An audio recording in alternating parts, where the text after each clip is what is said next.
Lisäksi mukana on Heikki Kovalaisen entinen F1-kissa-auto.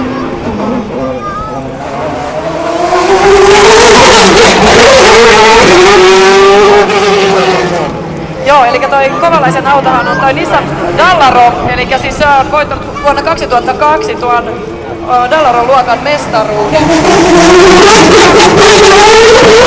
Sellainen 500. Ja yksi kuljettajista on muun muassa Suomen Mika Salo. Eli nyt teillä on mahdollisuus päästä katsomaan kentällä. Kyllä, ja siis Mikahan on puikoissa tuolla Jaguarissa. Ja siellä on hevosvoimia noin 700.